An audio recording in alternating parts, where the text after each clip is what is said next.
Hello and welcome to the programme. Now, Ukrainian opera-requiem IYOV was named among the top 10 best performances at the international competition called Music Theatre Now.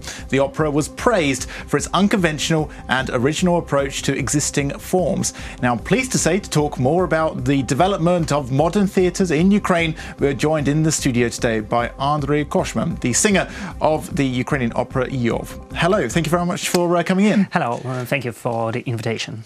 So you beat off huge competition to get into the top 10. Like according to the information, it was 436 works from 55 countries. Yeah, it is a really enormous number of operas, because before that I think maybe the number of competitors is maybe 50, but not 400, and it was a surprise for us that we became winner. It's first time in history of Ukrainian music theater, or even contemporary opera, became a winner of such a huge competition. And I mean, you can gloat as much as you like. You got into the top 10. So why do you think, what made it so successful and perhaps stand out for the judges? I think it is outstanding work not only for Ukraine but also for the world, because our young composers, Roman Grigoriev and Ilya Rozmeiko, they works together, and it is much more efficient to work together, because we improvise a lot on our rehearsals, and they able to write down everything and create new material much more quicker than any composer if they were working alone. And they combine in this masterpiece rock genre, classical opera, baroque opera, and they made the grand piano, prepared grand piano, the central piece of the whole scenography. And all the vocalists stay around the grand piano and singing inside the grand piano. And in this case, we have a resonance of the strings, and it is a wonderful sound. And we use a lot of mics inside the grand piano to make this sound possible to hear to the audience. And also we play inside the piano with the coins. By the way, €2 coin sounds the best. And our mezzo-soprano Alexandra Melier, she came from Paris.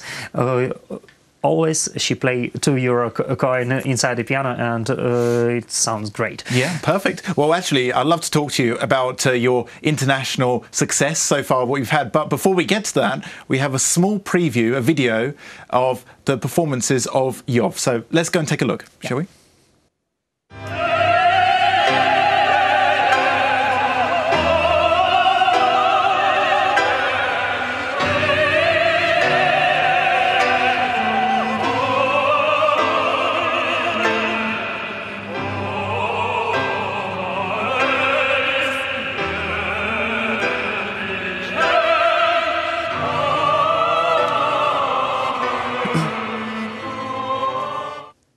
There we go. So there was just a clip from one of your performances. It looks spectacular.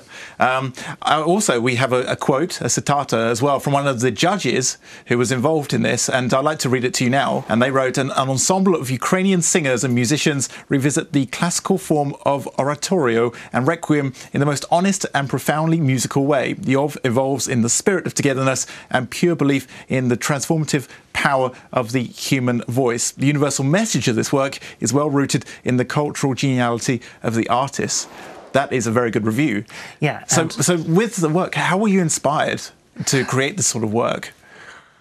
I think the composers was inspired by the Bible, and this story is very powerful. And our director Vlad Troitsky, he collected all this musician and all this team in 2014 when we have an totally improvisation opera Coriolanus by Shakespeare, and then we continue our work on this masterpiece, and our composers combine different genres, oratoria, opera, requiem, together into one piece, and it sounds unusual also abroad. Yeah, because it is quite unusual, because I've never seen this before. Yeah, anything like this. It is very strong and powerful music, but it is easy to accept this music for the audience. Even in United States or in Europe, different type of people could listen to this opera very easy. Yes, yeah. And it is not boring. And even in United States, some guys start dancing. Because it's true, people have this idea of when you go to the opera, you'd sit there for 2 or 3 hours and it's very much the same. Classical opera sometimes is boring, but IYOV, it is contemporary opera, and it's totally unboring, and it is exciting. Yeah, well, it keeps you on your feet, you know. And also, I'd love to talk to you about your international presence and success as well, because as far as I'm aware, you've been to Poland, Denmark, I believe it was, as well. So can you tell us a bit about that? Yeah, please? We have 3 performances in Denmark, but everything started on Festival Gogolfest in 2015. It was commissioned by this festival, and after that we came to Lublin, to Poland, to the avant-garde and traditional music festival codes.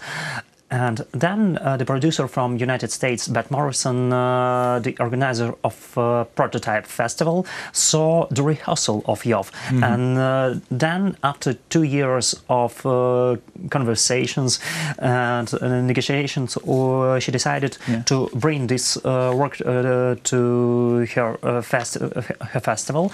And on the Prototype Festival, we have 5 performances in New York. And then the guy from the Netherlands came to Prototype Festival and also invited us to Opera Dagen Festival. It is the 2nd largest festival in Netherlands, and we played there. Yeah.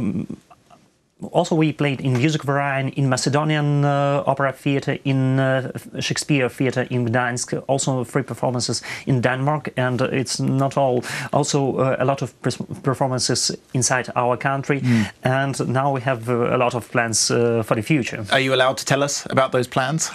I think in a few months we'll announce it on our Facebook page, Nova Opera, and also on our website, novaopera.com.ua. Okay, and one last question as well, a more broader question about this contemporary opera and theatre in Ukraine. How developed do you think it is? Because you have IYOV, who's really leading the way in this, but are there many other groups who are doing something similar? Or how developed is this contemporary theatre? In 2014, the opera genre, contemporary opera genre in Ukraine was in not a good condition.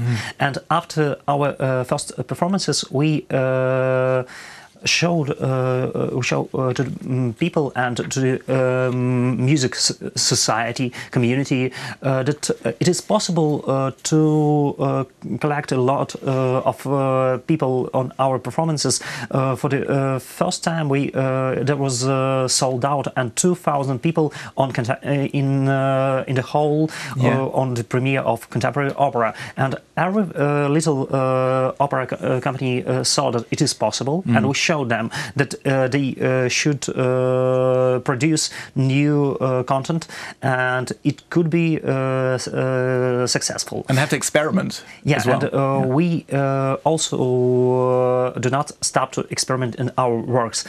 During these seasons, we create Opera Circus Babylon, Opera Ballet Arc, Noah's Arc, and also we made a lot of performances with the Ukrainian poets, and also made a overnight opera that it lasts 7 hours until the sun rise. All the night, people lay on the mats and they sleep and listen to the music. And one of the last experiments was the opera with the real airplane. How did that work? Yeah, and it was staged on a stadium, and there was 8,000 people on the stadium watching this live show, and the engine of the airplane was like an organ or like a musical instrument, and you should sing with it. And it is a little bit terrible when you have an engine behind you. Our last performance, it is opera gas. It is the renovation of Les Kurbas, Ukrainian director that created this work based on Kaiser work gas, and we renovate this and make it in opera genre. And in the end of this performance, there is a great explosion, and our composers decide to how to show the explosion. They decide to break down the piano at all, and they destroyed it in the end of performance. The audience was not prepared but they were shocked, this. Yes, really shocked, and maybe some of them are disappointed. Was really disappointed. Yeah. You should not make such things on a stage. But we continue our experiments and try to explore some new fields of opera genre. Okay, well, let's end it there. That's great. Thank you so much for coming in. It's been a pleasure, Andrii. Thank you. Thank you very much. Thank you very much. That was Andrii Koshman, a singer of the Ukrainian Opera, IYOV. Thank you for watching, and stay tuned for more.